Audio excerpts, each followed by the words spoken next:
Thank you for joining the Resilient Cyber Show. My name is Chris Hughes, along with my co-host, Dr. Nikki Robinson. Hey, everybody. Today, we're joined by Bob Zukis. Bob, thank you for being here. Thanks, Chris. Yeah, definitely. We're excited to chat with you. So for folks that don't know you, haven't read your book, haven't read your articles, haven't been through one of your courses, do you mind telling us a bit about your background and what you're up to these days?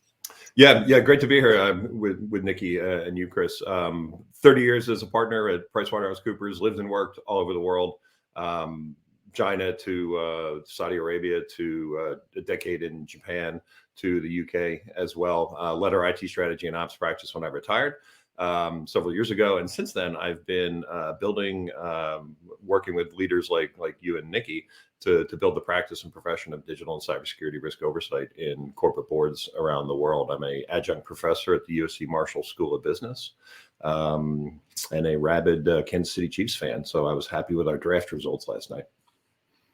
That's awesome. Yeah. So to level set a little bit, I actually have been through your course for Digital Directors Network and, read both your books, the first edition and the second edition, as I talked about here. And in that book, you talked about, how 60%, I think it is, of global GDP, right, is tied to digital platforms now based on the World Economic Forum, I think it is, that said that, and now we're seeing this push, right, for cybersecurity expertise in the boardroom. So my question is how did we get here? How did we get to the point where 60% of global GDP is tied to this, and we're just now bringing this level of expertise to the conversation and to the table?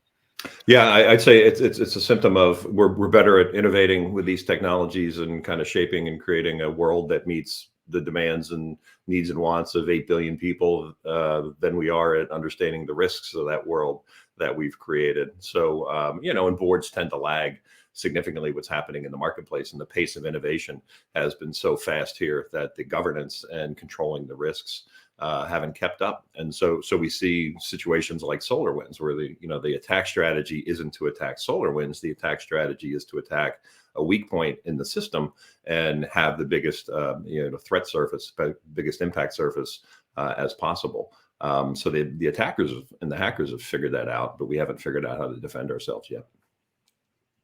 Yeah, it's a really good point, and I wanted to talk a little bit about the article. You were talking about the SEC is mandating cyber leadership, specifically into boardrooms, which we're going to be talking a lot about today. Do you think that the type of experience expected on boards should be geared specifically to risk management, or do you think that there should be a mix of technical governance, sort of a good mix between cybersecurity domains? Yeah, that's part of the challenge. Part of the challenge has been, what does that skill, capability, and competency look like? We defined that. We put some meat on the bones as to what those skills and capabilities look like. And it's not a singular domain, as you guys know. The complex digital business systems made up of a lot of very complicated domains. Information architecture, data, cybersecurity is a part of that domain. We've identified 8 domains that comprise the complex digital business system. What the SEC wants, which is exactly what they wanted when they mandated financial expertise into the boardroom 20 years ago. And I always bring people back to that point in regard to cyber risk. Remember, it was only 20 years ago when it was a novel concept to have somebody on a board that understood a financial statement. And it took literally the existential threat to the capital markets that existed if we had lost confidence in financial reporting to force the SEC to mandate that. And so now we've got, existential risks in a lot of regards from a cyber perspective when these attacks can shut down a company. And companies haven't shown the will or the ability or the aptitude to act to fix their own problem. The SEC steps in. And so what they want is people that have done this work before, and they want people that have cut into this issue before. So practitioners that have formal educations, they've acquired skills in a structured way. They've applied those skills to the actual task, to the actual job of protecting and defending companies against the complex risk environment that exists out in the marketplace right now. Yeah, it kind of seems like the epitome. We've all heard the term, build security in versus bolted on. This is like the epitome at the highest level, right? Like the entire global economy is dependent on these digital systems, and now here we are, like trying to bake in this expertise, many years later than we likely should have. One thing I wanted to ask you too is you talked about like organizations looking to fill these roles to meet that SEC requirement, for example, but also this is opportunity for cybersecurity professionals that want to operate at that Yeah. level, right? For those looking to fill some of those upcoming board opportunities, what recommendations do you have from them in terms of skill sets or courses or education? Like, what can they do to position themselves to be one of those professionals to fill those roles? Yeah, Chris, and so we started Digital Directors Network 4 years ago exclusively for that purpose. We wanted to curate a pool of leaders that understood this problem, that saw the problem, that wanted to begin to work towards solving the problem. So, but part of what our mandate was to recognize that the demand for these skills and capabilities at the governance level would evolve and or explode at some level, explode if there's some kind of regulatory driver, evolve into a recognized and a growing need by companies that they need these skills and capabilities. So DDN is solving that problem by building the practice and profession of digital and cybersecurity risk oversight. If you want to start your path to the boardroom, there are no shortcuts.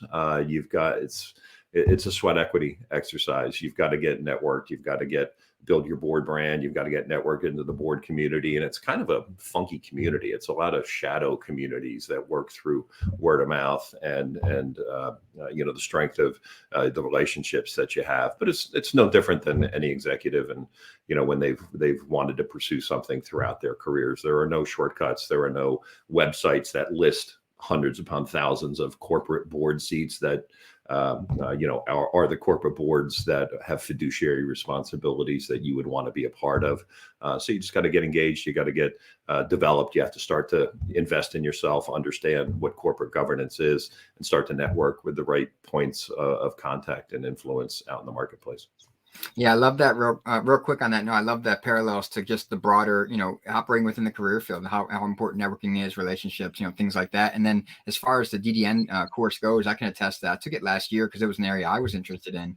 And, I have a lot of cybersecurity background, but I don't have a lot of board knowledge when it comes to corporate structures and things like that. So I learned quite a bit throughout that course to fill gaps that I had in my own personal knowledge. So it's a great course to check out. Yeah, and Chris, what we actually did, and Nikki will love to hear this. So the gender movement in corporate governance has been a big thing over the last decade, and women didn't take no for an answer. They recognize a significant gender gap on corporate boards around the world, actually, and so that was always viewed as kind of a leading practice. It actually didn't start to move until there were mandates put in place. There were laws put in place that said you need to have some level of gender representation on your corporate board. NASDAQ has listing standards now to that effect. Norway famously led the world in that. And so once we put these mandates in place, then we saw the needle move. But what women leaders started to do is they said, hey, we're not going to take no for an answer. We're not going to be stiff-armed out. We can add value. We should be represented in the board. And so they organized themselves. They came together. They built these coalitions and they amplified their voice and they pushed their way to the table. And now here in the United States, 30% of the S&P 500 corporate directors are represented by female leaders. And we're seeing a movement now for more ethnic and racial diversity on corporate boards as well. We're pushing the digital diversity agenda forward, and cyber is a part of the broader digital agenda. So we got to get organized. We got to push. We got to take a formal approach to fixing this problem. Yeah, I love it. Just the push for diversity in general, and just having that different voice, whether it's technical skill or professional skill, whatever it might be, bringing that sort of different voice to the boardroom. It sort of blends into my next question because I was interested, talking about your book. You recommend not only leadership read the book, but employees, personnel, anybody sort of read this book. Do you feel like there's a gap, and Chris sort of touched on this a little bit, but between the awareness of how risk impacts the business at the practitioner level, and would you encourage junior and senior personnel to read the book as well and get a better idea of what that means? Yeah. The book's really about systems thinking, and it's about the complex system the complex digital business system primarily, but the complexity of systems that exist all around us, all the human-made systems that we've created. So it's really about complex system science and how we bring that to business and to the boardroom. So yeah, every employee is a part of that system, and every employee is a critical part of the cybersecurity system. If you look at Equifax, the story that some of the insiders from Equifax will tell you is, that was some very simple breaches, expired digital certificates, a vulnerability, with a critical part of their architecture that they were on top of, that they were patching very quickly, but then that discovered that led to some other vulnerabilities, very simple vulnerabilities that then created this big, massive problem for them. And if you listen to them describe it, they didn't approach it as a system. So people were doing their individual parts for the job, but those individuals didn't understand the importance of that job to the broader system of cybersecurity that the company needed to have in place to really govern and manage risk over time. So it starts at the leadership. It starts with setting the tone at the top, the right cyber tone at the top, at the board and at the leadership level. But then every company needs to have every employee needs to have a heightened awareness and appreciation for their role in the broader system. Yeah, I love that that it starts from the highest level, but it also goes all the way from the ground up, right? Understanding across the entire organization.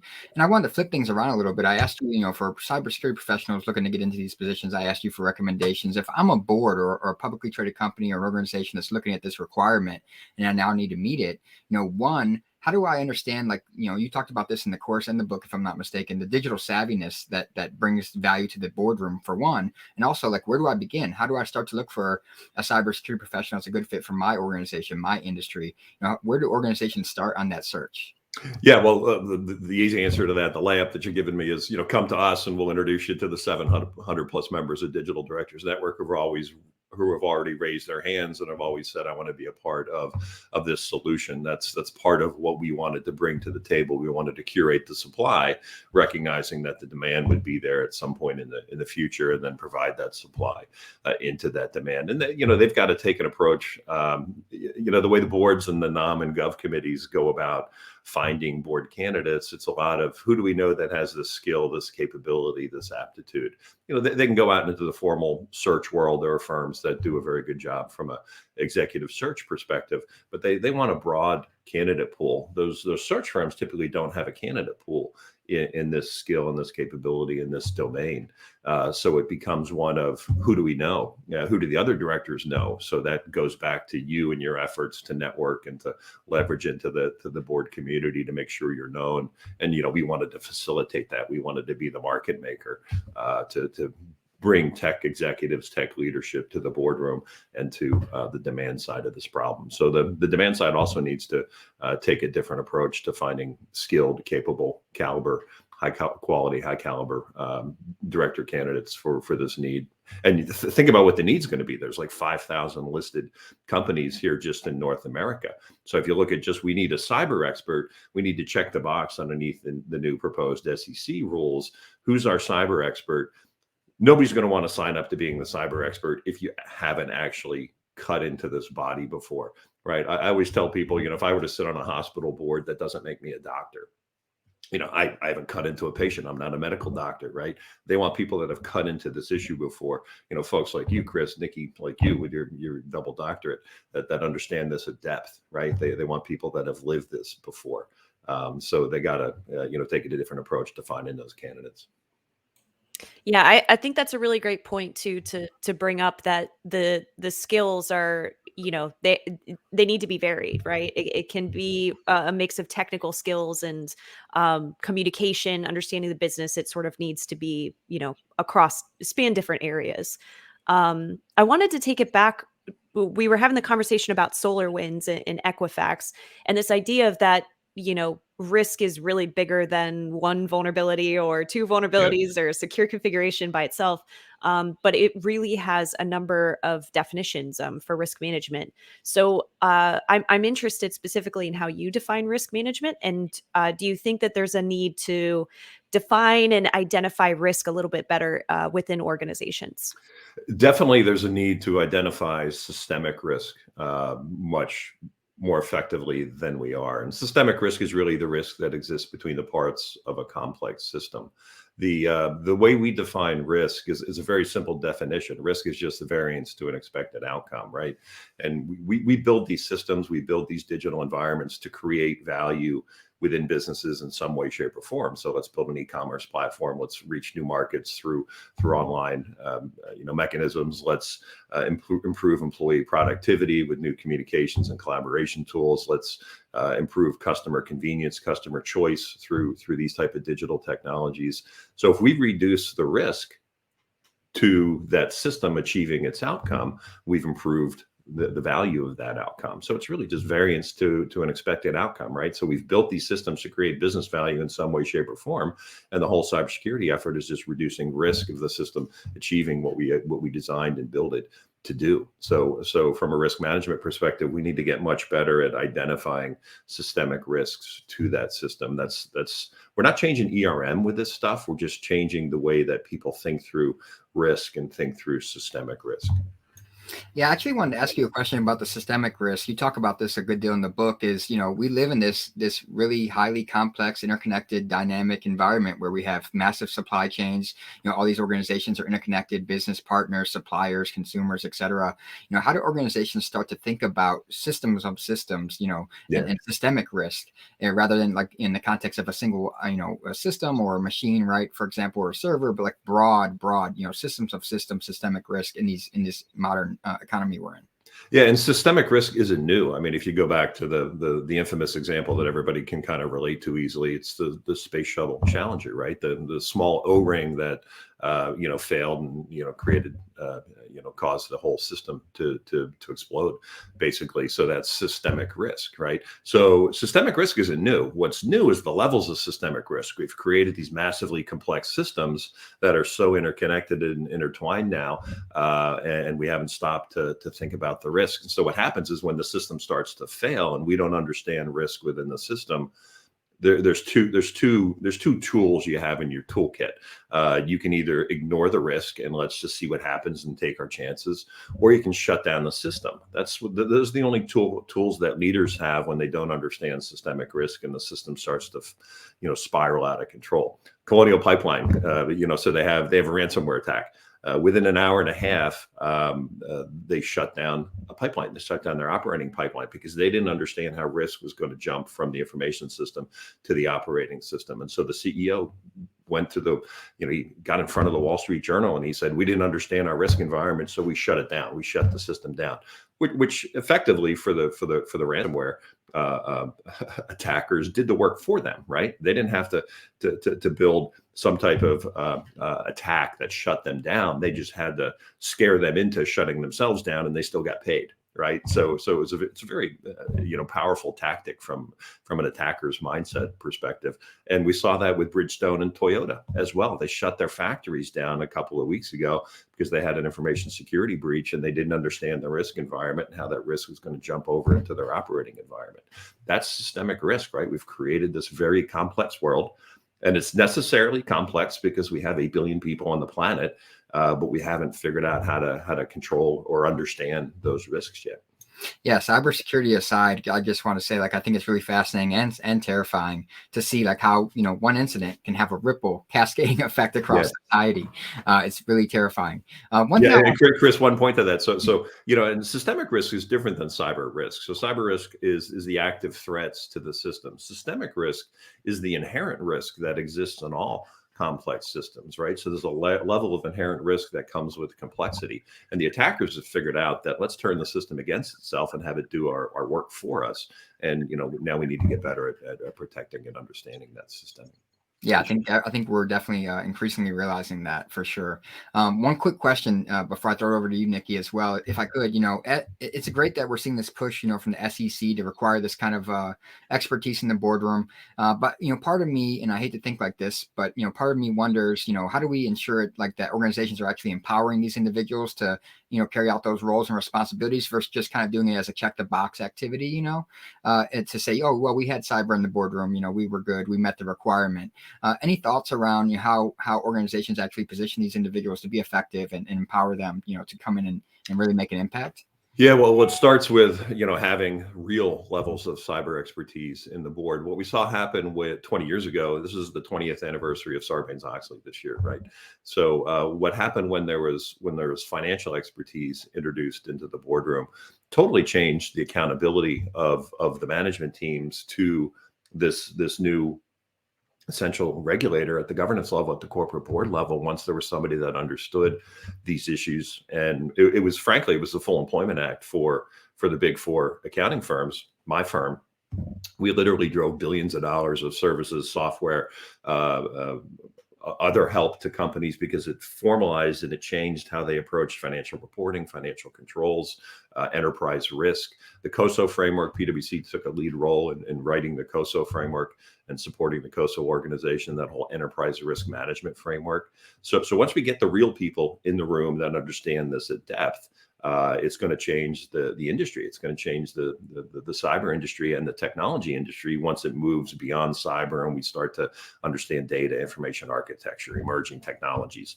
right? Once we understand IT operations differently.